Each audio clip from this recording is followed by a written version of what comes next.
Hello, everyone, and welcome to the Conversation Podcast. Today, my guest is Dr. JP Chaput from CHIO Hospital, and we will be talking about sleep and children. Hi, Dr. Chaput. Thanks for joining us today. My pleasure. How are you? Pretty good, pretty good. We just spent a bit of time outside with my kid. It was fun. But now, time to talk about something that is also important as playing outside. Yeah, sleeping. Sleeping, something that I think you and I are lacking because of our toddlers, maybe. Yeah, it's getting better now, but yeah, last year I think it was more of a challenge, I can tell you. Yeah. Do you want to talk to us a bit about the work that you do? Yeah, sure. So I'm associate professor of pediatrics at the University of Ottawa with the Healthy Active Living and Obesity Research Group at the CHIO Research Institute. The kind of work I'm doing, so anything related to a healthy lifestyle in general, we can think about diet, exercise, screen time, mental health, sleep, stress, all of those things. So I try to promote a healthier lifestyles in people. The population of interest to me, because I work at CHIO and this is a children's hospital, is of course the 0 to 18, but I have some collaborations with adults as well. But yeah, mainly to make people healthier by having better behaviors. It's my the type of work I'm doing right now. That's good. So the reason that I invited you is because people at Health Canada told me that you are very knowledgeable in sleep. And my wife and I, in our neighborhood, we always find, we're both teachers, and we always find it interesting how late kids go to bed. Some kids will be playing basketball outside until 11:30, and we were just talking and figuring out, well, is it just us that's crazy putting our daughter to bed early? Are we like the only ones who does that, who do that? Obviously, 11:30 is very late, but we just began talking about sleep, and then I did some research and found your work. So, could you tell us why you think sleep is important? Yeah, I think sleep is as important to me as eating well and moving every day in the package for good health. I think in our society, in our 24/7 society, we see that sleep as a waste of time. It's not rare to hear people saying that I will sleep when I'm dead. So seeing sleep as a waste of hours in your day that you could do something else for your quality of life and so on and so forth. But I think we need to prioritize more sleep for overall health. And we see sleep is highly linked to mental health. We can talk about depression, anxiety, stress of people, about physical health. So short sleepers die younger, they're more at risk of many health problems. And it impacts their behaviors as well, because if you don't sleep enough, you work in a school setting, so the kids are going to be tired during the day if they don't sleep enough at night. So it impacts their grades, their cognitive function, and many other factors as well. And we know, for example, that the short sleepers eat more at risk of gaining weight over time if you don't sleep enough, less likely to move because you're more tired, so you don't want to go outside and move. And short sleepers engage in more screen time as well, because you feel more like sitting rather than moving. So I think it impacts many other aspects in our life. I see health as a package, and I think we need to make all of those behaviors a bit healthier over the day so that this pattern become better. No one is perfect. I'm sure you're not. I'm not perfect as well. But the more good behaviors we can have over 24 hours and maintain over the long run, I think that's the best we can do to prevent chronic diseases down the road and other health problems. Yeah, I think it's important what you said about the health package. It's not just physical health or mental health or nutrition. Often specialists will specialize in one area, and then you go see that person, and they'll only talk about nutrition with you because that's their specialty. So it definitely needs a health package. In schools right now, I find that we're often focused on cognitive health, improving math skills, French literacy skills, or English literacy skills. And I think we got to see the whole child, and sleep is part of that. How many hours should children get per night? Is there a guideline? Yeah. So So we have Canadian guidelines for that. They were released in 2016, so pretty new. So they are very similar in other countries like the US. So if we talk about school-age children, so 5 to 13, they should sleep between 9 and 11 hours per night. And teenagers 14 to 17 years of age, between 8 and 10 hours. So roughly anywhere between 8 and 11 hours should be there per night for kids and teenagers. And we know in Canada, 1/3 of our kids don't sleep enough. So 2/3 sleep the good zone, and 1/3, about 30%, don't sleep enough. So I think there's a lot of people, a lot of kids out there that don't sleep enough, and we can see impacts on many aspects of their lives. um, there's a lot of conversations about teenagers starting school later, like not at 8 a.m., 9 a.m. Is there any truth to that? Is that something you guys discuss when talking about sleep in teenagers? Yeah. So what happens with sleep in teenagers? They have a delay in their sleep-wake cycles, which means it's normal for teenagers to go to bed later and wake up later by about 1.5 hours. And we see the inverse pattern with aging. So older people, they tend to go to bed earlier and wake up earlier. So that's a change with age. So what happens with school start times? If they have to wake up very early, but their body doesn't want to go to sleep early. So that means that they go to bed late, but they have to wake up early. So in the morning, you're not very happy because you would like to sleep more, but don't want to go to bed. So the recommendation for school start times is not earlier than 8:30 in the morning. So that's a recommendation by all sleep experts around the world. What we see in Canada, the average across high schools in Canada is about 8:30. So we're doing pretty well. Some schools start before 8:30, which is not good. In the US, the average is 7:45 a.m. average, with school starting at 7 a.m. So if you start school at 7 a.m., that means you have to wake up before that to eat, shower, take the bus.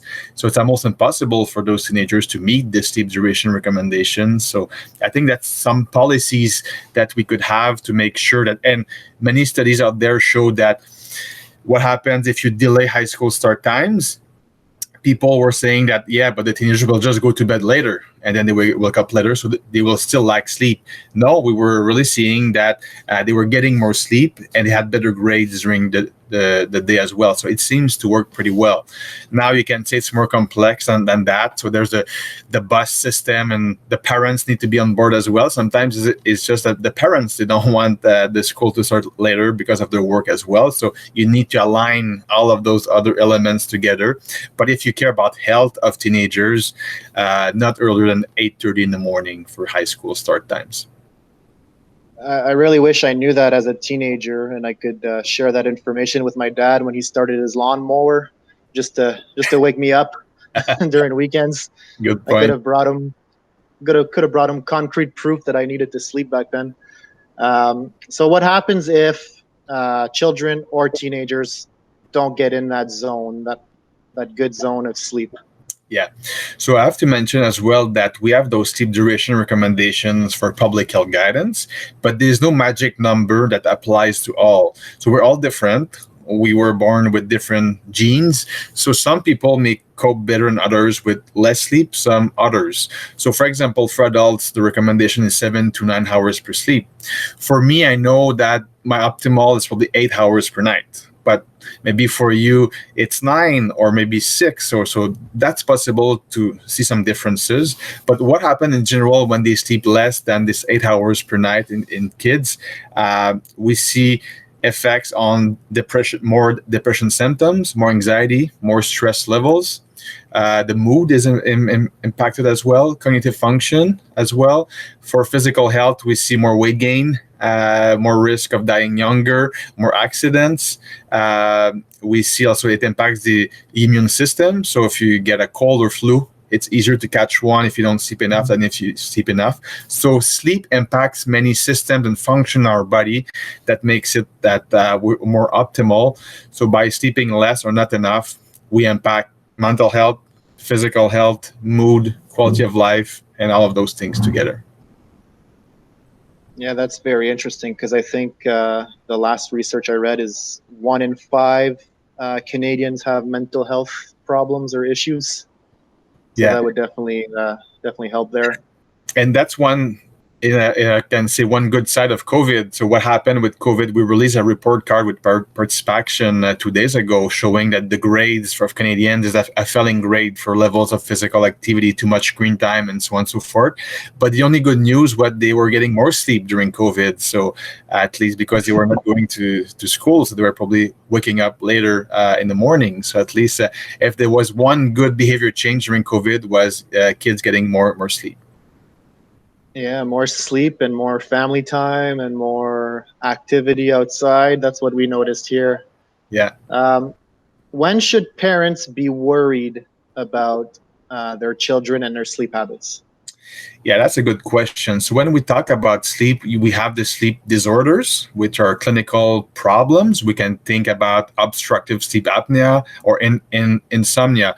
So OSA or obstructive sleep apnea, it's really when you hear like people snoring, and it's normally people with excess weight.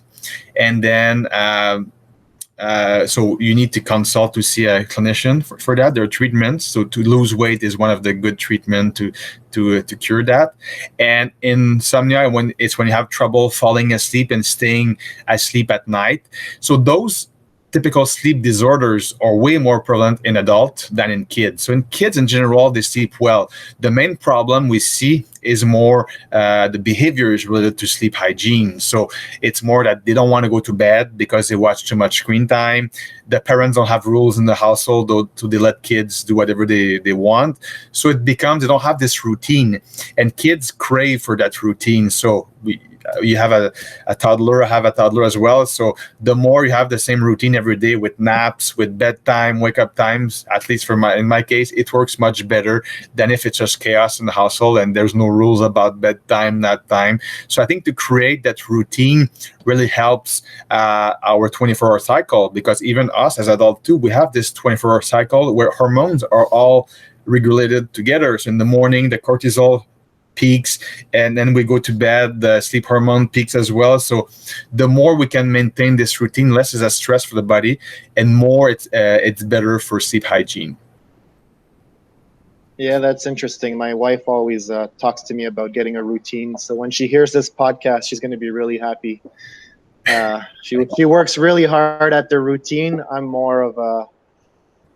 not a laissez-faire kind of guy, but she's definitely more strict. She really wants. Yeah. We find common ground, so we're good. But she's big on the routine. If it wasn't for her, I would have to do more research.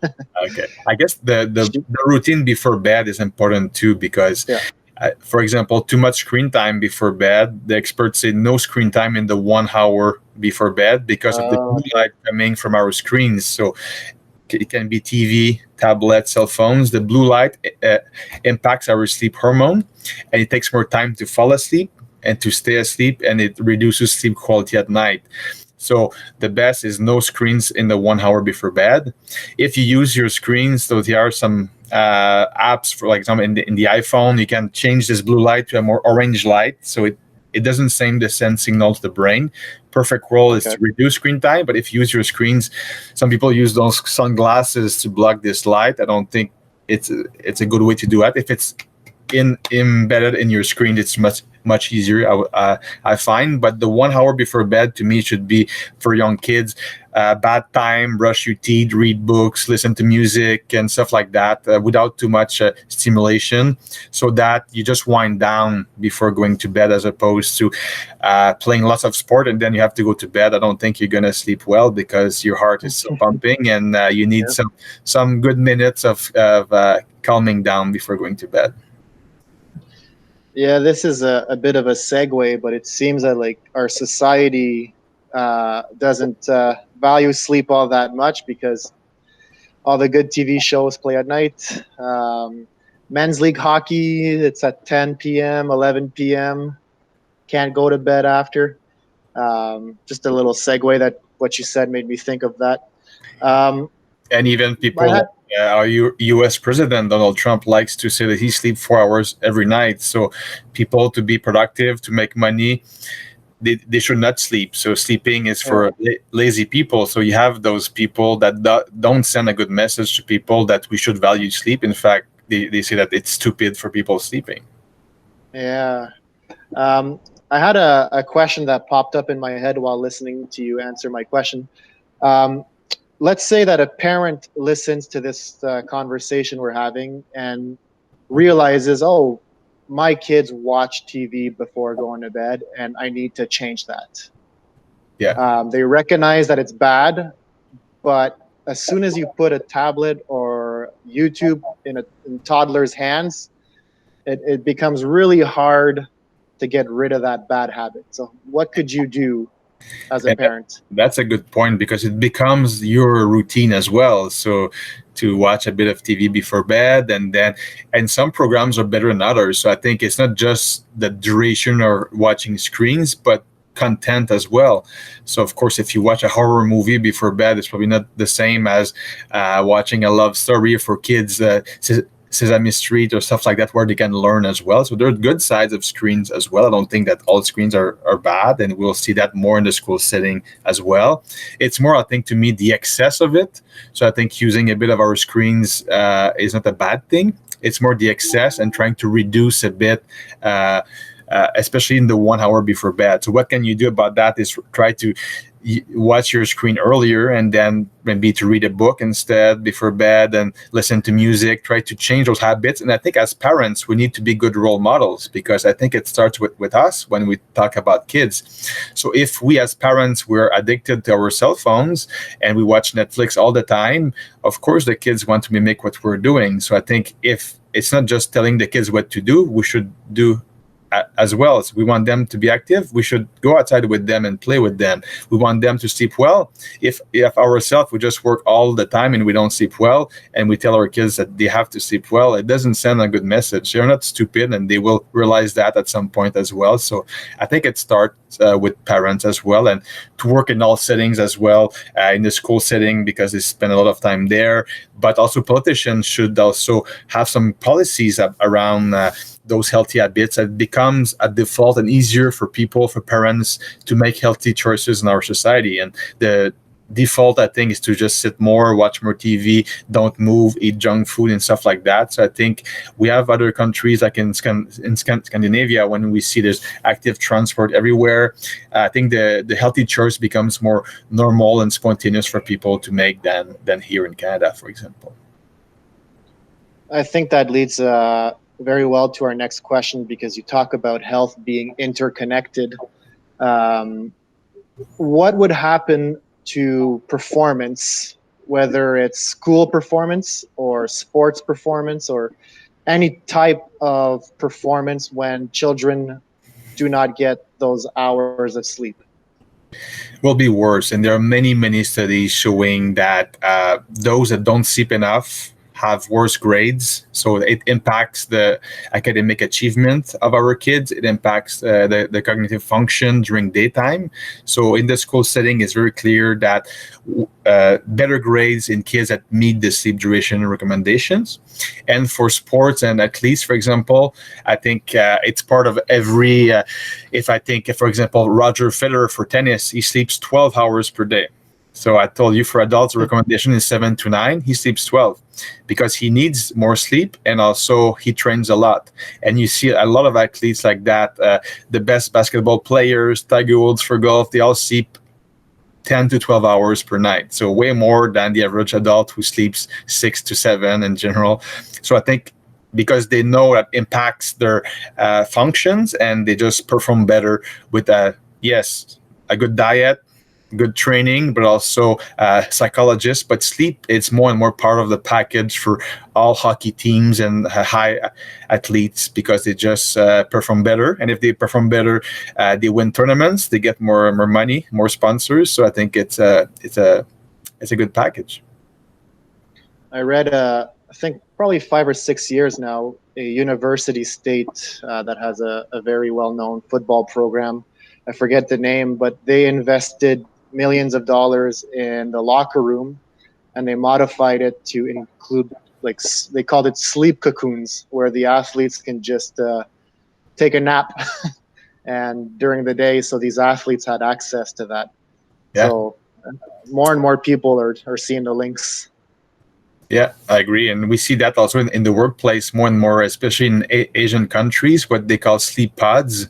So they don't sleep enough at night, but they can have a power nap of 20 minutes during the workplace in those sleeping pods, because they realize that if they don't do that, they don't work as well, or so they're more efficient with this power nap during the day at work in those sleeping pods than if they don't nap. So yeah, so it's I'll valued try there to more than here. I'll try to ask my supervisor if I could take a power nap. I'm And sure that'll go well. the best time for power nap is between 2 and 3 p.m., because it Yeah, follows our rhythms, where there's a dip between 2 and 3. So if you can time it 20 to 30 minutes between 2 and 3 p.m., it will be the best time. perfect. A few more questions. Are there official resources out there that can help us parents, that can give us tips? What are the resources out there for us? Yeah. So I think there's a campaign right now. It's called Sleep on It Canada. So there's a website. Go to Google, sleep on it Canada, and you can. It's a public health campaign, and they give tips and resources with sleep. If you have questions for different age groups, or can be a sleep disorder, or tips to sleep better. So just go there. And the two ones I can give, it's the National Sleep Foundation in the US. They have a lot of tools there that you can find, and the Canadian Sleep Society. You can find many resources and tools for practitioners, for parents, for just people wondering about sleep myths, for example, or stuff like that. You can find a lot of tools there. So that will be the three one: National Sleep Foundation, Canadian Sleep Society, and Sleep on It Canada. Those are good. I quickly browsed them a few days ago when you mentioned them. So my wife and I will be looking at them a bit more, because it's always, I think any good parents are always questioning, what can we do better? What are we lacking? Where can we find resources to improve our family life? So I think those are all natural things to ask yourself. And then my last question for you is, if we want to find out more about you and your work, where can we find that information? What are you working on right now? Yeah, so we have a website. Our group is called the Healthy Active Living and Obesity Research Group. So helloresearch.ca. We have a website where we post online our publications, the research we're doing, our group and stuff. We have a report every year as well, where we have stories and stuff like that. So helloresearch.ca. And the type of work I'm doing now. So in the past, I was trying to understand why short sleepers were gaining weight. And we understood that, yeah, they eat more, move less, and stuff like that. But now my research is more trying to find solutions. So, okay, we know that lack of sleep is bad for health. Okay, can we improve sleep patterns of people? And by doing so, do we improve their behaviors and health? So that's what we do now. And what we tend to find is yes. So we have a randomized controlled trial now in obese teenagers, high risk of health problems when they don't sleep enough. And we improve their sleep. So they sleep 1 hour more every night for 2 weeks. And what we see with that is that they have a better mood, better quality of life, they eat less, they move more, and their glucose levels is better, so less risk of health problems in just 2 weeks. So the next question is that, can we sustain those behaviors in the long run? And we did that with a bunch of different behaviors. So we asked them, if you were to change your diet, your physical activity, reduce your screen time, or improve your sleep, which one would you pick first? And most of them, they said sleep. And the worst behavior to change seems to be screen time. I think teenagers are so much addicted to their screens that they don't want to give up on Facebook and all of those social media apps, talking to their friends. But the sleep one seems to be seem to be happy to sleep better. So we'll see if it works in the long run. I think parents should be on board as well, because it's not just working with kids. We work with the whole family as a whole, because we need to have the whole family on board. But at least in a lab setting, with the result that we find is that by sleeping better, you can improve behaviors and you can improve health of kids. Well, thank you so much for answering all my questions, and all of the links that you shared and the resources. I'll add them to my notes after. But Again, thanks for your time, Dr. JP Chaput, and it was a pleasure talking to you. My pleasure. Thank you very much.